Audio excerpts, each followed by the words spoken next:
Good afternoon, fellow artists. Today we're going to dive further into pulp culture and talk about the iconic selfie. So, in this project, we will be focusing on the self portrait, meaning our beautiful selves. And we will also be focusing on the aspect of creating collage by using textures and different papers. So, let's go ahead and jump right into this. The title of this portion of the unit is called The Iconic Selfie, something we can all be pretty familiar with. The standards are going to be the same as with our boxing posters. However, for this, we're going to focus on the portion of texture for part of our elements of design. And we are also going to focus on what is a collage and how do we create one. Throughout this process, we are still practicing to develop your skills using different materials and tools to create a unique artwork. And we're also going to talk about art based on your understanding of pop culture and how it is ingrained in our lives. Vocabulary we'll be learning this time around is going to be pop art, the self portrait, texture, and collage. Here is a painting made by the famous artist Andy Warhol. He was a pretty eccentric character that was predominant in the 1960s. Warhol was a big pop artist. He focused very much on the elite Hollywood actors, actresses of that time being. This is a painting or artwork, in other words, of an actress named Ingrid Bergman, very predominant actress during that time. And here Warhol created her portrait to be colorful, but also abstract in the sense that there are different shapes that are layered over her face and her figure structure, especially up in here. A lot of bold colors were used, as well as some lines to really make some of the areas in her face and in her hair pop out. As I've already mentioned, Andy Warhol was quite the eccentric character. He very much was ingrained in popular culture of the 60s. He threw crazy large parties for celebrities to attend. He was, in a way, a celebrity himself, especially in the art world. So, this is him on the left hand side in his beautiful portrait. On the right hand side here, we see a painting done by Warhol. This is the famous Marilyn Monroe. And as you can tell, her portrait isn't simply just that of a regular portrait we see every day. It's not particularly realistic. If you look at three of the squares in this painting, you can tell that some of the colors used aren't necessarily natural colors that we find ourselves as uh, natural human beings. We are not necessarily pink faced or blue faced or red faced, but here Warhol is experimenting with colors and the effects of them on the portrait. He's also simplified the facial structure, meaning that the way that the face is built, especially in the colorful portraits, aren't as detailed. You see the important sections, such as the darkness around the eyes, you see the nose, the lips, and then those shadows in the hair and on the side of the face, especially on those funny looking ones. Even on the more natural colored portion of the portrait, you don't necessarily see people colored in this way. You don't see black shadows on our faces to show the side of our face. You don't see a black outline around our nose or our mouth.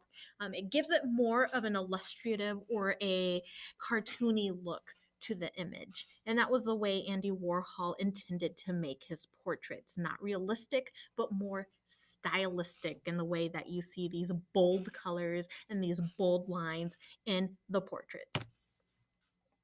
Pop art. What is pop art? We've talked about pop culture and its influence in our lives, but today we're also going to talk about pop art. On the left-hand side, you'll see a painting of Audrey Hepburn here. She was also a famous actress back in the day. And as you see, Andy Warhol was a predominant artist of the 60s that created some of the iconic work we see today. He would recreate images of famous figures by colorizing and simplifying their images. So again, I'm talking there about those bright colors that are used, as well as simplifying the image, meaning that he is using that simple, dark, contrasted line and shadow work to really make that face look like the person. And he is also using simple colors, such as even this blue, purple, and yellow piece here to make that face pop out. So he is really working there to make these really pop artsy, very popular people, iconic, meaning elite or famous, going down in history people. And this is what he based his artwork off of. We're also going to be looking at texture. Texture refers to the surface quality in a work of art. Some things feel just as they appear. This is called real or actual texture. Meaning, in a collage, if you used sandpaper and then newspaper and then cardboard, all three of those would physically feel different. If you touched the sandpaper, it would be a little rough. If you touched the newspaper, that would be smooth and almost feel fragile. And then the cardboard itself, once you touch that, you can feel some bumps in it, and you can physically feel that the cardboard is stronger than both that sandpaper and the newspaper itself. So that is what we call real or actual texture. Other things look like they are rough, but they are actually smooth. Texture that is created to look like something it is not is called visual or implied texture. So let's take a look at this left-hand example here. And we can see in some areas we have some spongy looking textures. We have some rough looking textures down here. And we also have maybe some rocky looking textures. When we go to feel this paper, it doesn't actually feel rocky or rough or spongy. It just looks that way. So that is what an implied or visual texture is a texture that looks like it feels like something, but it really doesn't feel that way. You're just looking with your eyes, and that is what you think it feels like. So in this notion, again, what is a collage?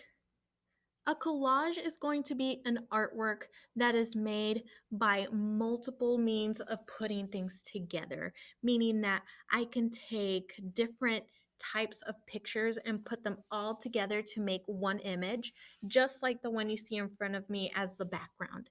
That is a collage made through graffiti artwork. And this artist put all sorts of different graffiti here. They put words, they put letters, but they also have a sea turtle. They have Van Gogh hanging out here in the corner and some other person here. And put together, this collage makes one piece of artwork.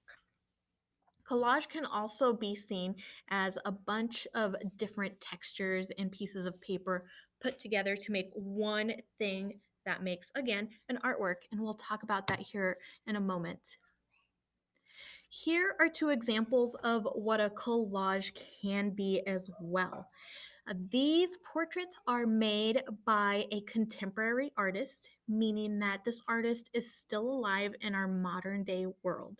The specific artist's name is Ben Wicks, and he creates these awesome collages by using paper and paint. And if you look here, you can tell that even in the darkest of darks, so those black sections, this artist did not just use black paper, but they went ahead and used different things like different strips from magazine cutouts They used numbers. They used little images. See how there's a little person in this girl's hair here. And they used, again, all sorts of things to create that black shadow. It isn't just one flat black color. In Frida's hair here, this portrait, you can see that this artist included some flower cutouts from a magazine to put in for her hair. In her hair itself, there's also a person wearing a sombrero. And in the clothing down here, you just see all sorts of things happening. You see that there's some checkered pattern, there are flowers, and there are all sorts of different things to build her clothing itself. Now, looking at both of these facial features or the faces, we can see that this artist, for the highlights of the people's face, used white paper, but it still has some sort of texture or drawing on it. They used newspaper, they used bright colored paper, they used anything imaginable to really make this piece come together. Here's a couple of other examples that Mr. Wicks has created. These are both still portraits of other people made in the collage form. So he himself has used different sorts of paper. He has gone in and cut magazines and images, words, colors, anything of that nature, and pasted it together to make this form. You can also see, again, newsprint, newspaper, flat colored paper. And in these particular ones, you can see the backgrounds here have paint drips as well to really give this next level look.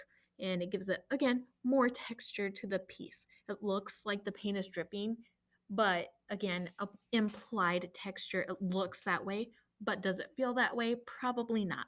And that is the way this artist intended to do this. If you look closely, again, in those dark areas where those shadows are, Mr. Wicks has used bricks, so brick texture and pattern to fill in those dark shadows. Again, he has used text from magazines, numbers, patterns to really create those dramatic darks in there. So, those are things that we're going to keep in mind as we are thinking about and going towards creating our own collage work. So, where is this taking us exactly? So the next thing is we're going to cover what the selfie is. And that is pretty relevant in the fact that we all take selfies. The selfie has been a predominant thing since Facebook started. And this is where people take self-portrait, whether it be through digital photograph or a camera or a smartphone. They are mainly taken by the person themselves. So if I'm going to take a selfie, I'm going to take the picture of myself with my phone or my camera. And then most of the times, these selfies are often shared on social media, such as Facebook, Instagram, TikTok, Snapchat, any of those things that you can think of where you can share selfies. You can, this is where the selfie comes in and takes the place here. And most of us, if not all, have done a selfie before. Even if you didn't share it on social media, you are still taking a picture of yourself. So, this leads us into our next challenge or project, as I like to say. Artists in the class will be creating their favorite selfie, and they will be turning it into a collage piece of art. We will be thinking of ourselves as an iconic figure and what that entails within pop art and pop culture. So, not only are we using a selfie of ourselves, but we're thinking of ourselves as an iconic figure, meaning we're thinking of ourselves as that famous figure or historical figure or elite or fancy or inelegant, anything that you can think of that you would describe as iconic. And this is how we're going to take our selfie picture.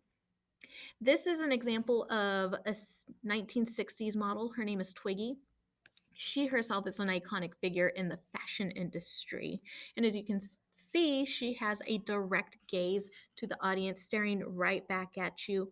Your selfie does not have to do